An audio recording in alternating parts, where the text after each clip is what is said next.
Go live to where are we live to? Somewhere. Facebook, YouTube. Where are we coming to you at?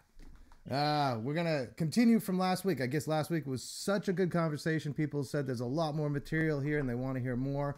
I think That's it was right. Emmett who said that last. So we're here for you. We're doing this. Looks like we're live on Facebook, but YouTube is still catching up. So is Twitch. Anyway, Okay. so today is masculine versus feminine power dynamics.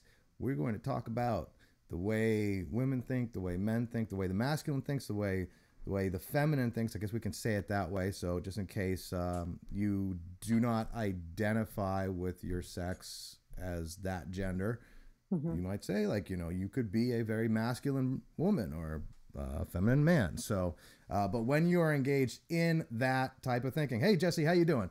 We're going to talk about that. So take it away, Shereen. What are you thinking? Well, hello, friends. I am pretty excited about this topic actually because like most of the stuff I do is all about like life purpose and like what is your higher calling. But I always tend to end up talking about masculine and feminine energy, whether I'm coaching like a chick or a dude or whatever. This always comes up. And I feel like it's really, really important, especially in a time like right now when women are in the workforce more than they ever have been in the past. And so, sort of like gender roles and everything's very confused right now, and not in a bad way, but there's just a lot of change happening. So, I feel like this is a relevant topic to address right now, Garrett. It's very timely because there's so many changes happening that I feel like we need to almost catch up with ourselves and integrate and figure out, like, okay, how do we do this in a way that honors who I am, whether that's my masculine side or my feminine side, or how do I show up in my marriage? Is it better for me to show up in my marriage masculine or feminine to make that work? Is it better for me to show up at work masculine or feminine to make that work? So that way we sort of have mastery over this game instead of being like dysfunctional in our lives. Does that make sense? Yeah, yeah, and to stay true to the title, like we say power dynamics in there too. So it's not just the energy, but it's like once you're engaged in the energy, how is power allocated in a feminine community versus a masculine community, or a group of friends, or socially, or in a workplace, or at home? So it's like not only masculine, feminine energy that you're working with inside yourself, but what are the power dynamics of those energies? How do they affect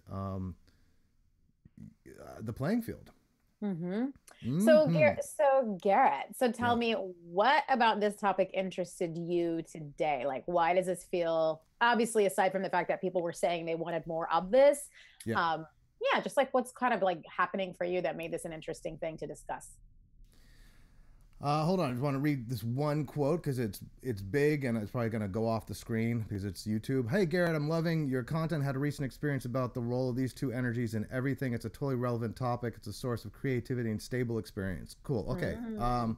Yeah, and being single parent was very into the masculine. So yeah. So what happened for me last night is I was working really hard on this tech project. And for about a day and a half, I had all the tech people saying, sorry, the feature you need doesn't exist and it can't be done. And something about my masculine energy combined with the way I think was like, fuck that. Like, we're going to get it done. Like, this is going to happen. And Mm. it's a very, like, it's a thrusting, penetrative, like, we're going to fucking do this. Bring all of the sexual innuendo and Right. phallic symbols. Right, right. I'm gonna fuck this problem. There you go. so so and that energy is really really useful because I'm watching all of the people that are supposed to be helping me solve this problem around me really expressing kind of an acquiescent, there's not much we can do, you know, here is a pretty good solution, let's just be satisfied with it. And in me was like this fire and fury of like, no, we're going to solve this problem, there's got to be a better way. If there's a way, we're going to figure it out. And that it's a kind of ferocious energy. Now, I think there is a ferocious feminine energy too. Like, if you ever see a mama bear protecting her cubs, like, that is fucking ferocious. So I think there's ferocious feminine energies and ferocious masculine energies, but I think the ferocious masculine energies are kind of like this penetrative, pioneering, let's go, figure out that next level shit. Like, I just feel like that's kind of in there somehow. And I think that energy doesn't appreciate being limited. Like, that's, I always thought, like, Freddie Mercury was a great example, and a bunch of rock stars are great examples of, like, dudes that are just such fucking maniacs that, like, let's see the world try to hold them back, because they weren't holding themselves back at all. So, is that a masculine energy? I kind of think it is. What do you think, Shereen? Well, thank you for asking, Garrett. I've been dying to jump in. So, yes, I think it's a masculine energy. And you said something that's so perfect of, like, the feminine has a ferocious energy. If you see a mama bear trying to protect her cubs, like, you're about to get your eyes scratched out. You know what I mean? Like, they're super fierce.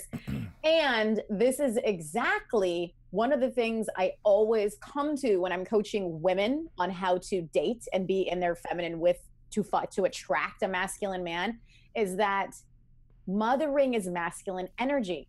Like, that's something people don't realize and they don't talk about. They just think, like, oh, woman, like, being typical here. So don't get upset at me if you're, in a different kind of role here. But let's just say a woman is a mom, and a mom takes care of the babies. And so therefore mothering is feminine. Absolutely not. If we're just talking about energy and we're not associating it with, like, a gender, mothering is masculine energy. Wipe your butt. Here's your lunch. Don't do that. Like, all of that is masculine energy. It's very much like willful, and I'm telling you and I'm doing for you and I'm making you behave a certain way. It's not feminine energy. So when women go into relationships and they start mothering their dudes, guess what goes limp? If we're talking about phallic symbols, like, in a hot second, the bedroom is not a hot place to be. And all of a sudden, the sexual chemistry neutralizes, because women bringing mothering energy into their relationships is masculine. And so you'll either repel a masculine man and you'll only attract feminine dudes, or you will, I guess that's it. Holy shit. Shereen, that's fucking great. And Jesse's comment just went off the screen, but Jesse was saying, like, while she was parenting, like, it really brought out the masculine in her. So I think you're totally right. Being a nag is a fucking masculine thing. Or maybe not being a nag, but directing people. Like, so I think there's two different, there's a whole spectrum of aspects of parenting. And, there's, like, the loving, nurturing side of parenting, which is, like, giving your kids hugs, breastfeeding them, holding them, coddling them, and when they hurt themselves, comforting them. All that I think is very feminine. And then there is this other masculine role that you were talking about in child rearing, where it's like, go brush your teeth, it's bedtime, and setting boundaries and setting direction. And you're absolutely right. And I've noticed raising my own kids that I'm really good at that masculine stuff, but their mom is, like, just super good at the feminine stuff, and they walk all over her. And it is like, I'm pulling my hair out watching my children abuse their mother, and I'm going, what the fuck? Like, this should not. And I'll get out there and be like, no, you're not doing that. I'll like literally say to their mother, like, do not do that for them. Don't do anything for them that they can do for themselves. Do not become their bitch. Like, they don't need that. You don't need to be their servant. And kids, you get out there and you help your mom, like, and yet she is just so sweet, such a sweetheart, and so feminine. She's like, no, I love making them breakfast and doing their laundry and taking care of them and, being their step and fetch it. Like, she loves that. So, but it creates monsters out of them, because then they don't learn work ethic. They don't learn to take care of themselves. They expect everything to be handed to them, and they start treating her like a servant, which outrages me. I'm like, this beautiful woman who gave birth to you and gave, decades of love to you, you are now, treating Taking like, advantage. yeah, like you're treating her like she's just some servant that should be doing your laundry. And so I think that's what happens to a mother who is too high in the feminine, or maybe too high is not the right word, because I think when they're babies, that kind of really elevated feminine disposition, like I would see her, we had this preschool. It was this co-op preschool, so parents were supposed to be involved, and so every week or two it's your day to come in and help at the preschool. And when she would help, like those kids gravitated her like moths to a flame. That was And sweet. it's because she has this radiant feminine energy that just like little children so desire. And I think in our day where the masculine energy has infected women to the point that they're becoming disconnected from their feminine energy in many ways. I think there's a lot of kids who have moms who are just a little bit too masculine for them, or at least leave them really desiring that feminine touch, because as soon as my wife is in the room, all of a sudden the kids are like, whew, like like she's the warm center of the galaxy. And I was like, wow, I think all these kids are just thirsty for that feminine love, for that feminine energy. So I don't know, that's my rant. On to you, Shereen. How's the weather? I'm in awe of your wife right now. That's so sweet. And I think that's a really good example of how the masculine energy can shine, like by protecting and creating structure and healthy boundaries and helping your kids become independent and helping your kids become confident and trust themselves instead of looking elsewhere. And it's a really beautiful example of how the feminine is just magnetic and nurturing and loving and beautiful. And people desperately need that as well, Yeah, magnetic. I think you're right on there. I mean, that's what it is. Like feminine energy is like a gravitational pull. And I think that it's a very attractive energy that sort of draws people to it. And and I think that's its power. That's one of the power dynamics of feminine energy, is that you're like this beacon, this light, this warmth that everybody wants to get closer to. And so, that's your power. And I think that works really well. That kind of power works really well for movie stars and or actresses and singers and any or Instagram models or whatever it is. It's like, you're shining your feminine qualities out into the world, and that's drawing to you a lot of attention and people wanting to be close to you. So that is interesting. That's an interesting piece of it. I would like to get weird about that, because because that's one of the things that I believe is like one of the true, if we're talking about power, with masculine and feminine, I believe that one of the powerful things about the feminine is magnetism. Like when I really think about myself and my business, like when I became a mom, I was like, okay, I'm not going to be willful and masculine in my business anymore. I can tell that's burning me out and it's not serving me or my family. I'm going to be feminine. And one of the biggest things I needed to do was do less and calm down and self-care. And like there was just this like, wow, it's so weird to just trust that I can be magnetic, that I will attract opportunities that will be the next right thing for what I'm supposed to be doing in the world. But I essentially was sort of forced into it by virtue of like every time I was pregnant, they would put me on bed rest, which is the most, I'm really kidding, talk about feminine. Like I literally was just like, yeah, can you get that for me? Yeah, thanks. I can't because I'm making a baby. Like I just literally was, by virtue of the doctor telling me to like sit on my ass, I like turned into a princess, like against my will. But it was like, you got to do this to have healthy babies. So anyway, the point is, forever I've been trying to figure out, like, how do you describe that feminine energy is magnetic? Like, how do you justify that to someone who has a masculine tendency? Like, I've been trying to figure that out as a coach, as a person who's justifying it to myself. Like, literally, this has been a thing. And I'm a total nerd, but I watched The Bachelor. Like, I really like that show. Like, feel free to judge me. I know it's ridiculous. But there's this chick named Raven on there who like became this like Instagram sensation after she was on it. And she has like 1 million followers. And she was doing a Facebook Live, and all these people were throwing questions at her about dating. And she said, women don't chase men, which I totally agree with. And she said this is the weird example. Are you ready, guys? She said, I'm ready. Said, if you think about an egg, like an egg does not chase. the sperm goes after the egg. And I was like, oh my gosh, there's no better example on the planet. Like, that was literally like, we're talking biology. This is not like theory. Like, I was so happy when she said it. So you're welcome, you guys, that I watched The Bachelor. You can stop judging me now. No, I'm just kidding. No, that is so good. And I watched the first season or two of The Bachelor. I found that very entertaining, but that was like, geez, that could be a decade ago now. So I don't diss you for loving The Bachelor, though I haven't seen the recent shows. I'll have to check it out. The thing you're saying about the receptivity is right on. And Jesse, I think it was Jesse, no, it's Michelle, says that, you know, animals come to her very easy. And again, that's that attractive force. It's like, and who's it, Cinderella or Snow White in the cartoons? It's like they have all the birds and the squirrels chirping around them. It's like that, I think, is the grace of the feminine energy, and that's the feminine powers. It's so attractive, and it's nurturing. It's safe, you know, like the feminine energy.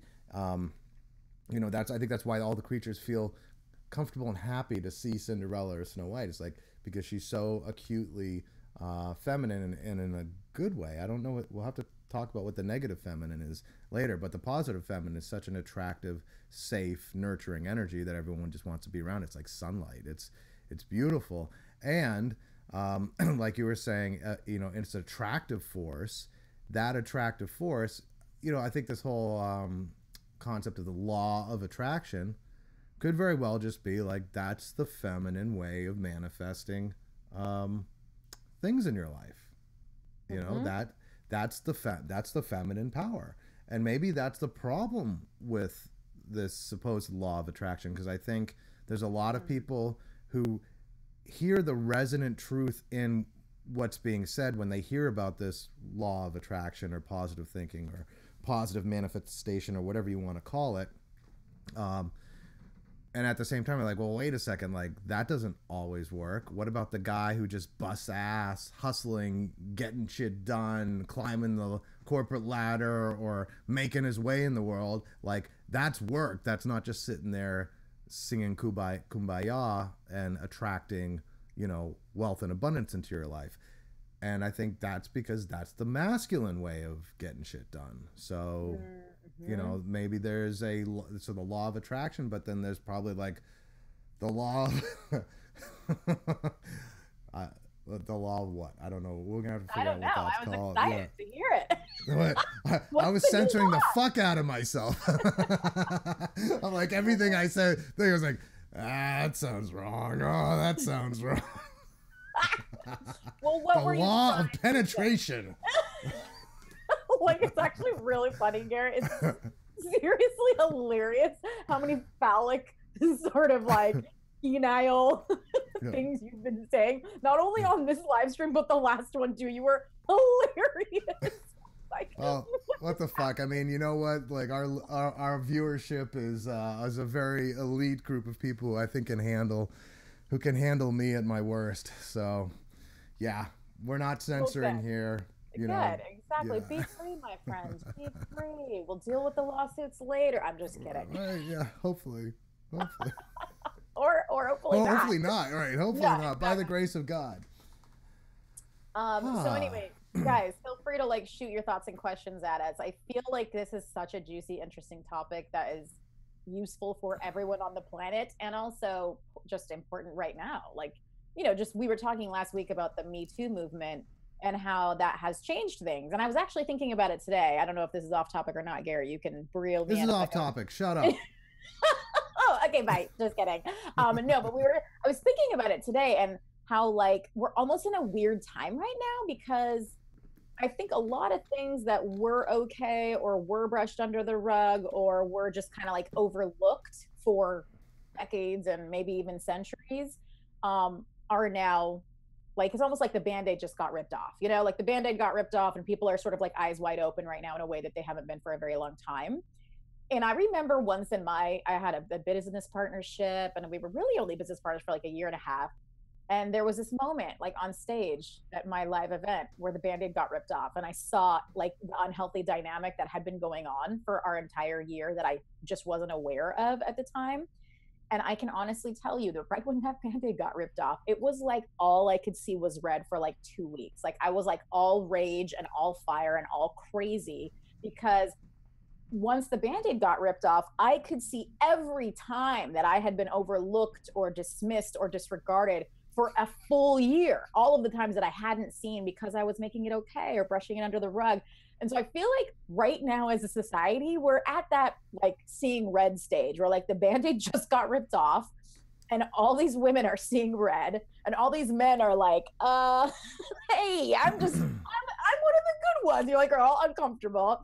Mm-hmm. And so hopefully it kind of like balances itself out and we get to that place where we're kind of figuring out like, how do we work together again with a new paradigm where there isn't, you know, voiceless people who are being oppressed or assaulted, but, you know, we're really trying to work towards being healthier together, both men and women, not just like, you know, Shira all by herself. Like I'm very interested in us together as a community being healthy and symbiotic. So I don't know. I just feel like right now we're at an interesting time for a masculine and feminine conversation because we're all seeing red. So when that band-aid got ripped off for you, was that something, a corollary to the Me Too movement? Was that something about how you were being abused as a woman in some way, or was that just a different situation? I mean, totally different situation, but basically it was a female. I was in the business partnership, so it certainly was not like a hashtag Me Too situation, but it was me realizing that in our partnership, I always had to submit to her. Otherwise, we wouldn't keep going. So essentially, it was almost like she was the boss. And I think she was playing the masculine then, and you were playing the feminine, and she was always dominating you as the masculine energy. Exactly. And it was always fine until we were on stage at my live event, and basically she couldn't stop dominating me, and I kept trying to tell her to back down in front of like 65, 70 people. It was almost like the embarrassment of everyone seeing it. I couldn't overlook it anymore. And so then I saw every time for the past year that had happened, and I was like crazy angry. But then I got to, after I stopped seeing red, I get to the point where I see, well, how did I also contribute to that dynamic? Clearly on some level, whether conscious or unconscious, I chose to do that. I didn't maybe know I was doing it. Maybe it's something I was taught when I was young and my family and origin. There's all those possibilities. But once I realized that I was doing it, it was my choice to stop. And so I stopped, and then our relationship became very problematic. We were not able really to work together anymore, and so we had to part ways. So that was that. You know, I actually like how you framed it as a dominance thing, and because I think that is going to be a big part of the solution to, I don't want to call it the Me Too movement, because I think the Me Too is more specific than that, but I think there is right now a battle going on between not just men and women, not just masculine and feminine, but it's like, how are we going to govern? What is the governance around dominating energy, dominating masculine energy versus submissive feminine energy? And it just occurred to me that like maybe the BDSM movement or community has some answers for us. And I know it sounds crazy, but like these are people who like, there will be someone who's submissive and they are completely surrendering to someone who's dominant. Mm-hmm. And there's all these like safe words and protocols and even aftercare or love. And it's like, so that means that like, if someone's going to dominate another person in this community in like the quote healthy way, so like this community's figured out this shit down to a science so that people can get spanked and flogged and dominated and abused in a really healthy way. Yeah. You know?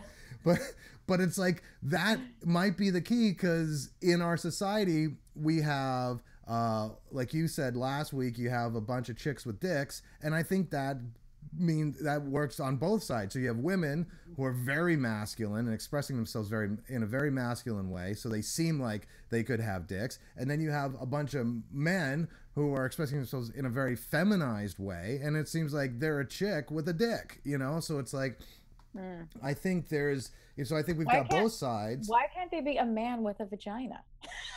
But anyway, go ahead. Okay. Well, you said chicks with dicks. It rhymes, so we're gonna have to say Okay. mans with clams. Perfect. That's so much better. So we got chicks with dicks and mans with clams. Gary, you're so good at this. It's weird. Okay, keep going. Sorry. Okay, so here's a possible solution. The feminine likes to be dominated by a chosen masculine. So it's the feminine doesn't want to be just dominated by every masculine.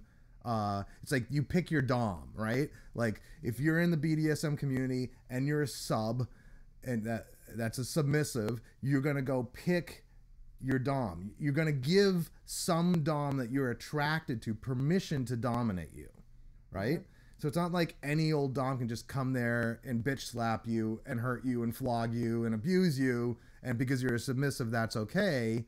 It's like there has to be all of this sort of permission granted by the submissive to do it. Now I know I'm talking ragtime because I actually am not technically part of this community. This is just stuff I've heard, read about, all that. It turns out a lot of people who are into the Wayseer Manifesto gotta dig. It's like, I'm not kidding. Like shortly after the Wayseer Manifesto went viral, I found myself like hanging out with a bunch of chicks who were like into this kind of dynamic, and I was like, interesting. Whoa, all right, what is that all about? But I think it's because you've got to kind of be far out to kind of get into that community. You've got to be pretty open-minded and free and all the things the Wayseer Manifesto talks about. So I learned a few things about it. And I think one of the things is like we've got this sort of feminine energy mixed with masculine energy running ripshod over men. In a way, it's like, okay, It's like, fuck men, fuck them. They shouldn't be allowed to be men. They shouldn't be allowed to express themselves freely because that infringes on our rights. And it's like, and you've got all this sort of outraged feminine energy, which is probably due to a bunch of dominant or domineering men not respecting permission or consent. Right. So maybe we got to figure out how that works. I like that idea. Maybe that's our homework assignment, Garrett. The rules of the new way. The and rules we can of engagement. Yes. Like we can get it together. Mm-hmm. Send it out to all of our peeps. I mean, I just feel like this is where we're at, is refiguring it out because right. But we also, it's like we don't want to get to the point where it's like, okay, is it okay to look at you? Is it okay to touch you? Is it okay to say hi to you? It's like, we talked about that last week and how that's not hot. Yeah, it's not hot. That's not masculine. Like that's not how I roll. I just kind of like whatever pops into my mind to do in a moment, I basically do unless I think it's going to hurt somebody. Mm-hmm. And then if I think it's going to hurt somebody, I'll make sure they're into it. I hope, Are you into being in pain in this way? Because I could do that for you. Would you like to be choked right now? Yeah, I got your back. Do you want to be spanked? Do you need a good spanking? I can provide that for you. You want to be thrown around? I'm just like waiting for the day that my husband watches this and is like, "You are not allowed to talk to Garrett anymore." I think this is going to start becoming a long list. I think there's going to be like a long list. People are like, no, we just don't talk with Garrett. He's out of hand. I know, right? Because, but it's like I kind of and I'm kind of at a place where it's like I just don't want to put on the brakes anymore. It's like I just I've put on the brakes. There is putting on the brakes for yourself, and then there's like let the world put on the brakes for you. And I do have a conscience, and I would never hurt anyone intentionally. And at the same time, it's like I feel like a lot of these social norms and rules are just like noise that just kind of keeps everybody in their little shell and in their little box. And I kind of don't like that. I mean, I think that's what we are as Wayseers, is like break out of the box, blow through a couple doors and, see where that gets you. And it might get you into jail. It might get me into jail. It's been known to happen. I mean, whatever, be free. I don't know. But that's the masculine energy. The masculine energy is like a bull in a china shop. Just go. Yeah. Feminine energy is like, I don't know, trying to tame that bull. But then once you Wait, tame the really? Trying bull, to tame the bull? I don't think so. I don't oh, want to tame the bull. Do you, bull? I don't need to tame you. I'm just focusing on me. That's the you're feminine energy. just focused on riding that bull. You don't want it to be Yeah, tamed. I mean that sometimes, not all the time. Yeah. I need a massage. I need to go hang out with my girlfriends. Like I'm not trying to ride the bull all the time. Okay. I get tired and I need to watch The Walking Dead. So, Bull in a china shop. I don't know. I don't know how to solve this fucking shit show. It just seems like. I don't either. But it does. Go ahead. It does seem like there is something probably that the BDSM community, with knowledge of how to give submissive feminine, I guess we call them feminine submissives, Yeah. the opportunity to really relish in being completely vulnerable, being completely taken advantage of, being completely abused or whatever it is. And I don't think it has to be abuse. Like, I'm not into abuse, but I can see like being restrained or, you know, some of the other aspects of like just being completely at somebody else's will. I can see that how that's like a feminine desire. The question is like, how does the dom, like, it takes, they say it takes a lot more training for the dominant ones to be good than the submissive ones, because the submissive ones, you're just getting tied up. You're giving, you know, your safe word, you're getting tied up. The dominant ones have to know how to really push you to your limits to the point you're enjoying it, to the point you're almost scared, but not go over that line.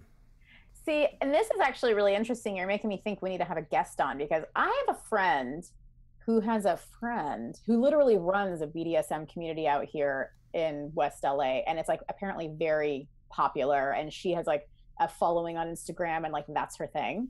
So we might need to just like have a guest on and ask her like what, like if we were to take their rules and kind of like, you know, rules to live by out of that community and sort of translate them over onto just like masculine and feminine in the workforce or in life or whatever, so that we can be more symbiotic. I would love to ask her like what she thinks that would look like, or what the rules are even, or if that would work. This would be very juicy. Yeah. And it's always kind of fascinated me that dynamic is like this dynamic that people really do want to play in. You know, it's like I being somebody who is inherently dominant can't have a hard time seeing how like someone would just love being sort of taken and dominated and like, but that seems to be a thing that works. Like, well, but you just said that you would want to be tied up. Like, isn't that the same thing? Like, I wouldn't say I say I could see how that could work. You know, I could see that piece of it. Like, okay, yeah, I would want to be tied up. I could see how like being vulnerable or used that way, like I could see how that could be hot. But you know, there's a lot more. I guess I could see that. I guess I could. Yeah. I mean, I think it's even like cooler when someone has extremely masculine energy and they are being like forced into submission and dominated by their woman. Like, I think that's amazing. I think that that's every man's dream. I don't know, because I'm wait. Every man's dream to be dominated by his woman? Yeah. Are you kidding? Yeah, that's what they say. Like, you know, lady in the streets and freak in the sheets. Like, you know, all the stupid cliche sayings. Like, I think that men on some level would really love, and not every time, but like, you know, like at least once in their lives to have that experience. Yeah. I get you on that. And I think that's true, because like we all have both the feminine and the masculine in us. We are all sort of souls that can express both ways, and we find ourselves sort of trapped in these bodies that kind of push us into one particular gender norm or another, maybe less and less so these days. But I also, so I get that. It's like, okay, yeah, you know, I've been being a man for the last 40 years, and you know, like this is kind of interesting, like a breath of fresh air. But I also think that my testosterone would probably only tolerate that on a special occasion, you know. Well, exactly, on a special occasion. And what's Yeah. interesting is you said the word tolerate. It would be like right on that line of like pleasure and torture. You know what I mean? Like Hmm. it's like almost intolerable to you, but like it'd be kind of hot if it was like your amazing wife who's like magnetic and feminine and beautiful, and she's like, "Yeah, bitch." Oh, I mean, when she starts going for my ass, I'm screaming like a little girl, and and she's like, I don't know what it is, but like, she's like, I'm gonna get a finger up your ass, and I'm like, no fucking way, like she's chasing me around. And she's like, she just recently realized that like she could distract me with like her hands and then use her toe and then reach around with the toe. I'm like, holy shit, like that does not make me happy. I don't enjoy that. It's like, but I get it. Okay, so I understand. Like it's a taste Oh of my my own God. medicine, right? Garrett, you always, you seriously never cease to surprise me with how unbelievably hilarious you can be sometimes. Like, I was so not expecting the story. And then the toe, like, threw it way over the edge. That was really amazing. That's an innovation that happened this week. That is an innovation.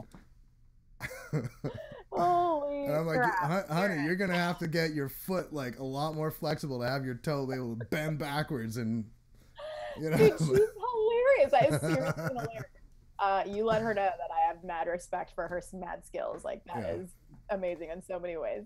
yeah, yeah. But I feel like those we little have to end. moments don't last very long. I think the longest time might have been like 10 minutes her chasing me around the house. But like, and when she gets into it, she's really into it. Holy shit! It's like she's gone like full animal on me. And I'm like, Jesus Christ, just leave my ass alone, please. She probably likes like she's dominant then. Like she's scaring you. Isn't that exciting? Like she And I'd be like, honey, we got to get you a girlfriend. Maybe she'd be into this. I'm you're like, not. but not me. I'm not a bottom. I'm just not. Just not my thing. Leave my ass alone, please. Oh my God, Garrett. Your people are getting to know you so closely right now. I swear we're gonna have to end this live stream early before we get ourselves into some real trouble. I'm like God, afraid. if my wife ever sees these, it's just like I don't know. Hopefully she'll see honey, I hope you see the humor in this. I'm sure I she love would. you. She probably loves it. She's like, yeah, I got you. Mm. Oh my goodness. All Yeah, right. so I don't play that receptive feminine role well. I am not into being penetrated in any way. It just doesn't I like it think. freaks me out. Like I just like, Yeah. oh, I'm not comfortable with it. Let's I get know out of there. I know from a lot of conversations with some very open-minded people that there are guys who like that kind of thing. But Yeah. it's just not me. It's just not So, you. mm. Hey, that's all right. Different strokes for different folks, Garrett. Feel And no I can pressure. tell my wife gets very disappointed when Oh. she, she's denied access. And I just like, honey, we got to get you a girlfriend because I just can't. I cannot Or provide for those needs of yours. or a boyfriend who's into it. Why does it have to be a girl?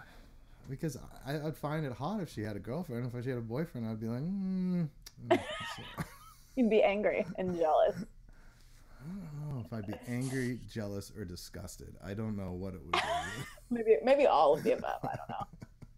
It's just not my thing. Again. All right. Well, what do we do with ourselves? I feel like we've gone so far. I mean, how do we reel it back in, Garrett? Please help. How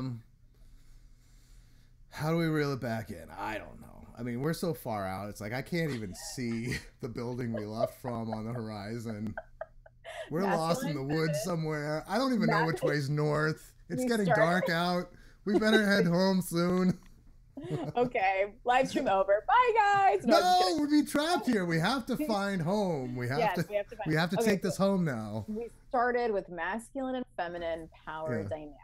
That was the start. That was the building we left from. Yeah. How do we get back to that building? Guys, feel free to chat us here.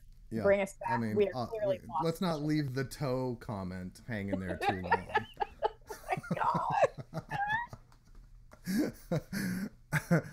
Okay, someone said there are no courtship rules anymore. I'm old-fashioned in that area. I have no issue with freak flags flying, but I prefer to be more demure in a romantic arena. And I gotta say, I think what we've done culturally is taken sort of sexual liberty so far Prostate massage. Oh my God. Okay.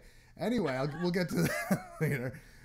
We've taken stuff so far that I just think somebody typed squirrel too. Thank you for typing squirrel. Thank you. The toes now it's just higher up now. It's like right there. It's like oh there's toe.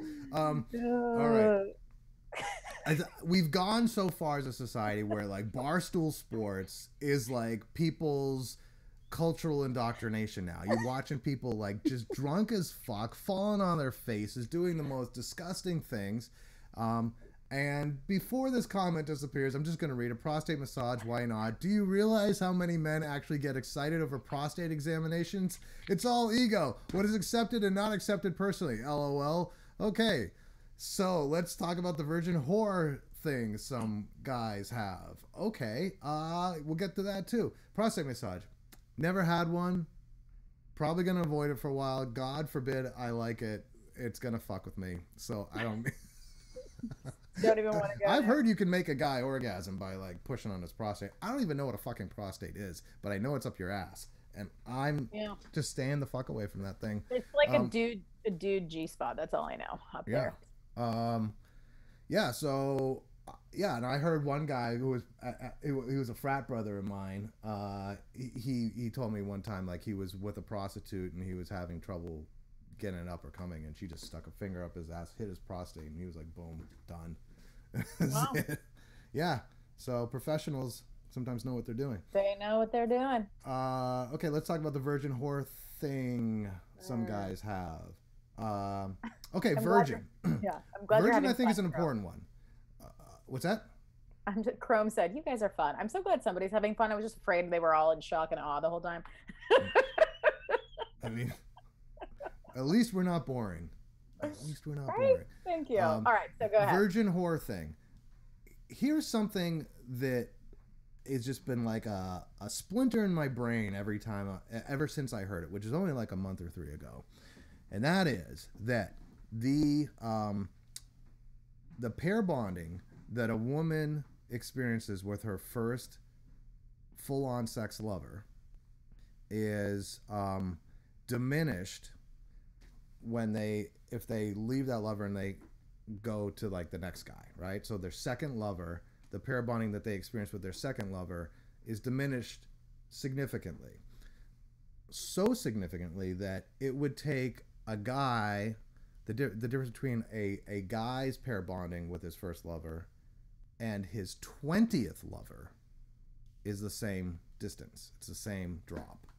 That's so that means just from moving from your high school sweetheart or your first guy to that second guy, it's going to be like equally difficult for you to feel completely devoted and attached to that second guy as it would be for a guy to feel for his 20th lover versus his first. And so that dynamic, and this is a scientific thing that I read. Now I can try to go find the actual citation for it, but trust me or don't trust me, but when I saw it, like, whatever. It was like they said whatever I saw, the article's like, this is a scientific finding, you know, like this is, so supposedly it's scientific. But that being the case, that reveals a couple important things. Why do men of sort of more primitive cultures want virgin brides? Maybe it's because they know like those virgin brides are going to be like, once they've done the deed, are going to be like super attached and devoted to them. Like that there is some sort of pair bonding, physiological mind trigger that goes off that causes a woman with her first lover to be extremely devoted or attached or something, or pair bonded, and that men who want that strength in their marriage realize that marrying a virgin allows for that.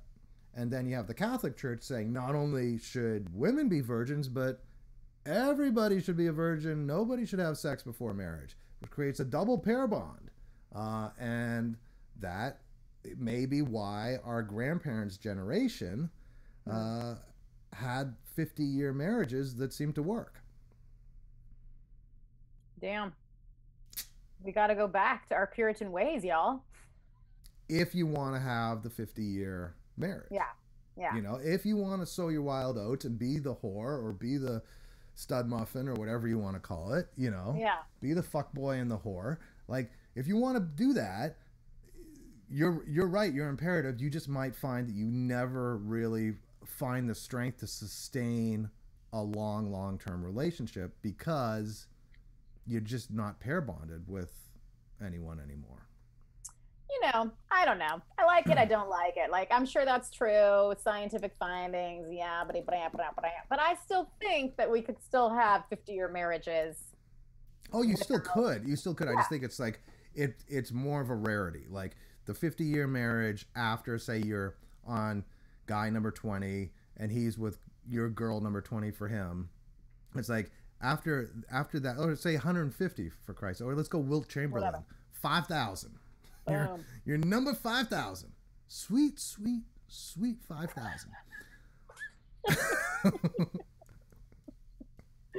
All right, so what do you do then? Okay, but you found your soulmate, right? Soul's got to be more powerful than body and physiology, and you know, pair bonding. I think is much more of a physiological / psychological thing, right? So you found your soulmate. You drop some acid or do some shrooms with them. So then you do the re-imprinting with them. That can work really well. And then you have some discipline where you go, you know, I'm used to having sex with 5,000 different women, but I'm just gonna keep having sex with just this one. There you go. You know, or maybe you're in an open relationship with them and somehow you guys make it work, and like, we do have sex with a lot of different people, but we are like soulmates, lovers, soulmates, whatever, and that works. We're in such a weird, wild new world that I have no idea which way's up with it. I don't know what's right. I think everyone's got to find their own truth and what's right. But, you know, I think the people who aspire to the long-term relationships who did not like do the virgin marriage thing have to realize that, okay, you can't just do it the way grandma and grandpa did it, because grandma and grandpa just used pair bonding and social pressure to stay married. You know, whereas you need to use love and magnetism and command of your femininity and him having command of his masculinity, or you switching roles sometimes and it working, and honesty and all that shit that's like maybe hard. You know, maybe even some couples therapy, you know, some external helpers there. Yep. That's another one. Ecstasy, Molly.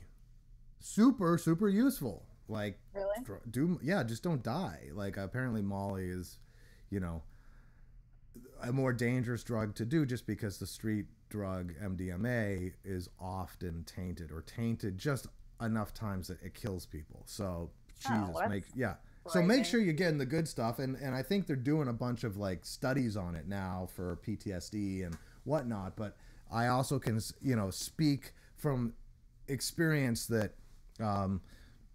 you can have very deep and profound experiences with your lover with something like Molly or what have you, and it does, it's like oxytocin. Molly actually is like releasing oxytocin, and someone just said oxytocin and released in their brains equals pair bonding. Yeah, so it's like you can do Molly with your lover and make love to them, and you're pair bonding. Like, that's fucking awesome. So anyway, I think there's Kathleen says, interesting, but a bunch of hooey. Right. Like, we don't, you know, these are just ideas. No, I think she's talking about the pair bonding thing. I saw that comment come through when we were talking about the pair bonding thing. So maybe she thinks it's interesting. I don't know. Kathleen, you have to clarify for us. Are you saying? I think she is too. I think pair bonding is a tough pill to swallow for our society, because I think, you know. Yeah, because we're like a bunch of like little hoochies, you know. Yeah.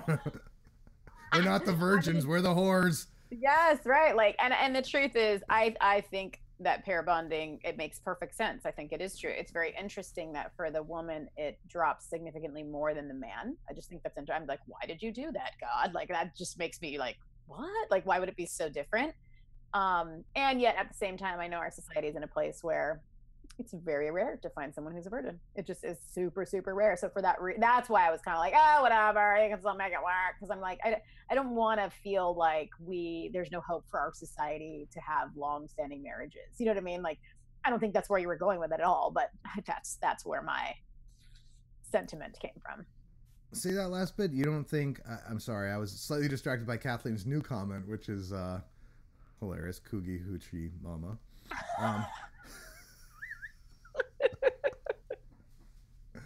But no, say that last bit and then we'll get to Coogie Hoochie Mama. Oh my gosh, Kathleen, I want to be a cougar hoochie mama too, honey. It's okay. But I got married, so those days are over. I can only cougar my husband, and actually he's older than me, so it's over. But you know, I don't know what I was saying, Garrett. I was just saying my sentiment about we can still make it work was really just coming from a place of wanting us to all have hope that we could still make marriage work, even though we're a bunch of hoochies. That was a bunch of cougar hoochie mamas. That's right, exactly. And papas trying to make this work. I think awareness is the key. It's like, you know, it's not saying you can't have the beautiful 50-year, 70-year these days. Who knows how long you're going to live? It could be a 150-year marriage if you decide to go for the full lifetime, and the singularity or exponential technology gives you a 200-year lifespan. You could be in it for a long time. You might be saying, you know, it's been a great 100 years, buddy, but I'm good. Cougar Hoochie Mama needs to get out now. That's right. That's 120-year-old Cougar Hoochie Mama. Looking like she's 20, though.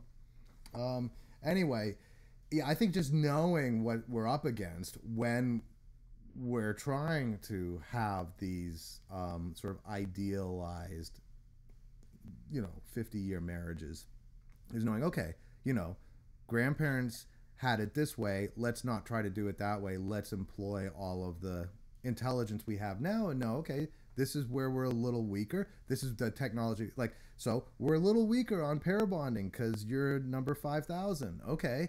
But we have the technology of MDMA or mushrooms to strengthen that up. And, you know, MDMA, I think, releases the oxytocin, which is great for pair bonding. Powerful orgasms release the oxytocin, which is good for pair bonding. If you fuck every day and have a really great orgasm, that's going to help. Like, that keeps the pair bonding strong. So pair bonding isn't just like something that happened once when you were a virgin and lost your virginity and just stays with you forevermore. It's like happens every time you orgasm with your man.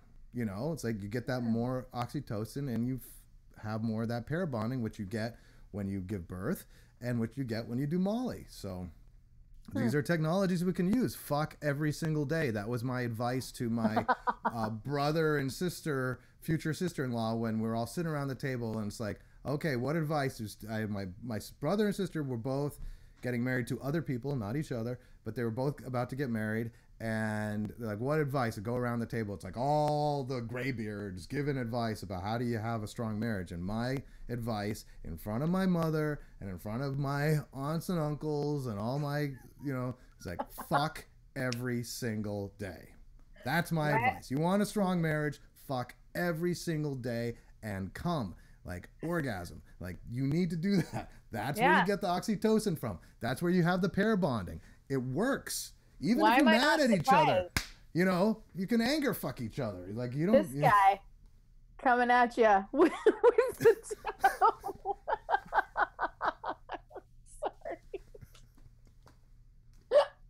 I'm sorry. You are never gonna live the toe down. Like, even if everyone watching forgets it, I will remind you forever that you told me about that.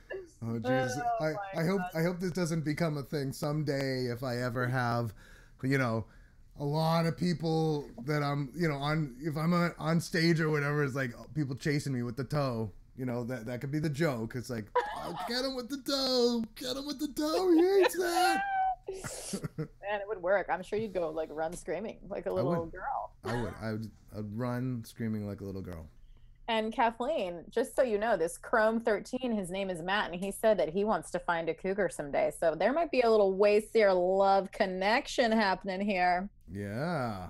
And then Kathleen says, so if my next man offers me shrooms, he wants to control me and rewire my pair bonding. Well, I wouldn't project so much Machiavellian intrigue onto your man if he offers you shrooms. However, I would say for you, anytime I'm doing something like that that's really opening you up, like you better know who you're with. Like I think people who go to festivals and do shrooms are fucking insane. Like why would you open yourself up that widely to any fucking crazy psychic being that could just come into your midst, during a public music festival? It's like you're way too vulnerable on that stuff to be open to crazy strangers, right?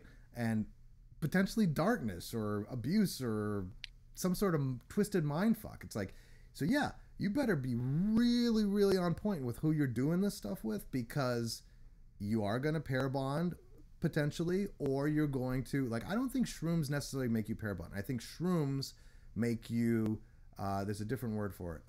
What was the fucking word for it? Imprint.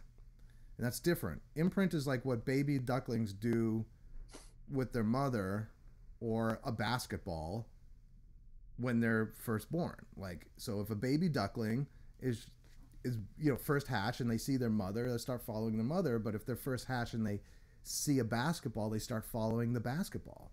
And that's imprinting. And that's what Timothy Leary used to talk about with LSD, is that, in fact, that's where I learned that from.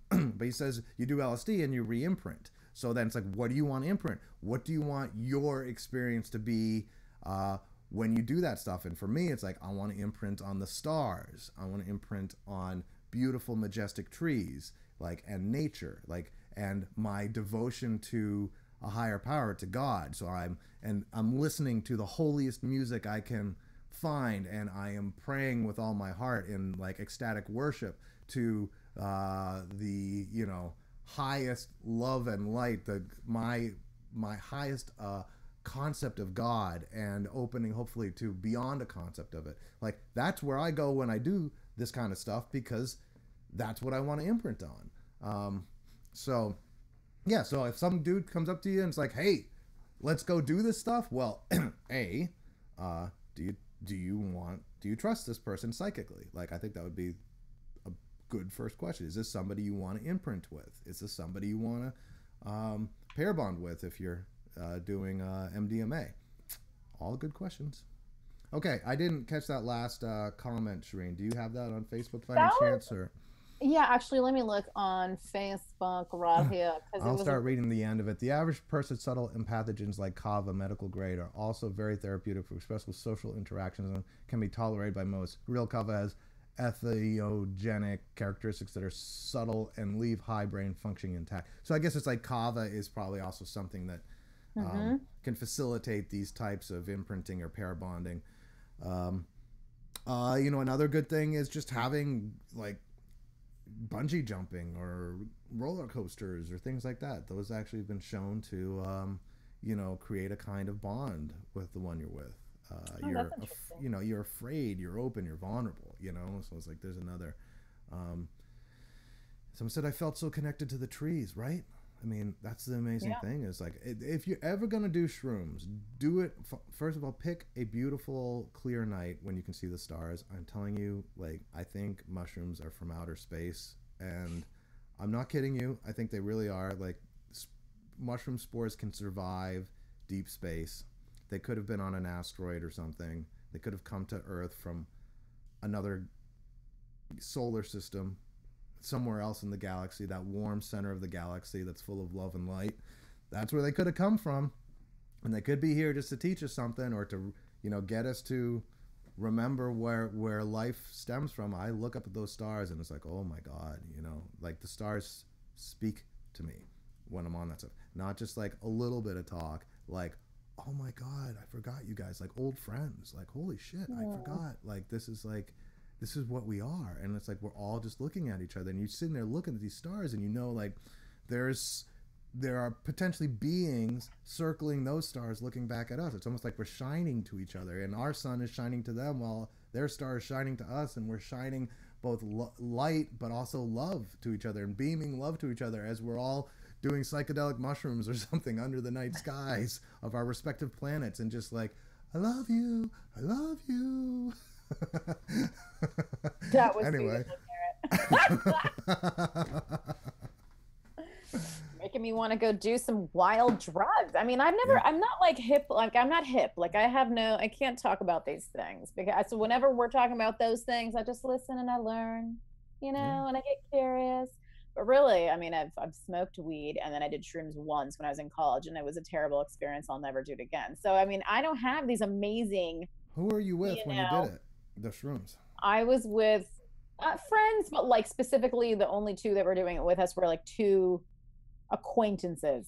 It was not really friends. Yeah. So you weren't in a safe environment. You didn't feel safe, and possibly you weren't safe psychically. So like all that while on shrooms is going to lead to a very uncomfortable or bad experience. I much more recommend you do it on your own the first few times, kind of get your bearings, get out under the night sky, go imprint with the celestial universe, the divine comedy. I happen to imprint on a beautiful young tree at my field. Her name is Gladys, and I'm in love with her. And that's just, that just happens. Like you fall in love with a tree or two, I have this, like tree girlfriend at the field I go to, and she's wonderful. She's a little young for me, but so much fun today. Like I don't even know. Just so amazing. Anyway. All right, so you guys, any last thoughts before we sort of close up today? Garrett, any last thoughts on masculine and feminine power dynamics? Well, LSD was a mind-opening experience for me. That's Chrome 13. Kathleen says, me, either Shereen, I am not hip. I have never tried mushrooms or acid. We sure are all connected. The sad thing is that in the modern world, we really don't have a traditional context of psychedelic use. Set and setting is everything. Yes, set and setting is everything. And what that means is your mindset, that's your set. So it's like if you're having a really bad day, or if you're depressed as fuck, but for like a legitimate reason, like you're dying, mushrooms can actually help you. Like they've done, John Hawkins did a study on this, and like people who are like depressed because they're fucking dying, yes, they're gonna help you in that situation. But if you had like a fucked up day, like stay the hell away from the psychedelics. Like your mojo's all whack anyway. You don't really need that shit. Setting is like, are you in a safe space? And are you in a beautiful space? Do not be locked up in a house or on a city street if you're doing mushrooms. Mushrooms are these organic, beautiful creatures that connect you with the other organic, beautiful things in the world, namely trees and stars. Like those are your go-to connections, and the trees amplify your perception of the stars. The mushrooms amplify something or open you to something that allows the trees to amplify your perception of the stars. My lovely tree girlfriend Gladys, we will sit there and hold hands. I hold her branch, and we look up at the stars, and she shows me stars, and the stars are amazing, and it's like, whew, there's something great there. And it's crazy as fuck, sure. I also have a therapist at my field, and I sit under her, and she gives me therapy. I love it. She's a tree. Anyway, like this is possible under shrooms. And am I crazy? Yeah. Maybe a little bit, but there's a fine line between genius and insanity. And I actually think I'm just a little, I think for this stuff, it's like, it sounds crazy, but there's something true about it. And I know it sounds crazy, and I know, like, I don't rationally believe everything I'm saying, but I emotionally do. Yeah, I get that. Yeah. Okay, Einstein summarized, enlightenment was the epitome of advancement. The responsibility is in the moment, for in the moment we can truly study the past, obtain our present, and according to. Okay. Yeah. I don't know. What do you got, Shereen? Are we done? Is this time to wrap it up? I think we're golden. Yeah. Yeah. Yeah. So we didn't solve the world's problems, but No, we offered no, a we did lot not. of potential solutions. That's right. Thoughts, insights, perspectives.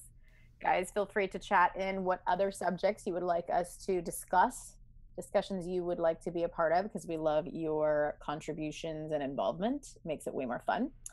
So I think that's it, man. I think it was a good one. We got all kinds of weird and wild. We let our freak flags fly. We did it. It was good. Yeah. I think Chrome 13 is going to go to Peru to become a shaman now. So we're changing lives here. I'm pretty sure we can't take credit for that, but like it's because of us. We did this. Dude, I need a girlfriend like Gladys. I need a tree girlfriend. I'm going to Peru. There's a lot of trees there. Oh my God. All right. Yeah, I think okay, we've done it. We've caused enough damage. If you're listening to this and you're offended by anything we've said here, please ignore those things. Don't come after us. We're just trying to be creative, playful, and free here. Like, let's not crucify. Don't kill the messenger, okay? Please don't kill us. And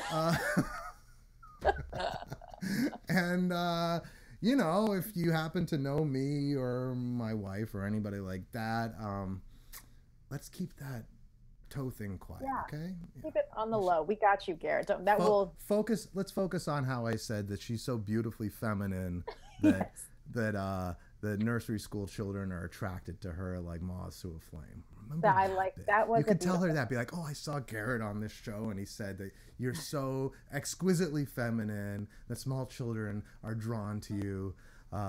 Like moths to a flame, okay? Like, that's what we're gonna focus on here. Everything else, okay, we are under NDA here, okay? This is a spiritual non-disclosure. Right. What is said on Facebook and YouTube live streams in this content stays here. All right. Thank you guys so much for being with us. Matt, thank you for all capitals, the toe. I just about died laughing when I saw that. You guys are awesome. Thank you for playing, and we'll see you on the next one.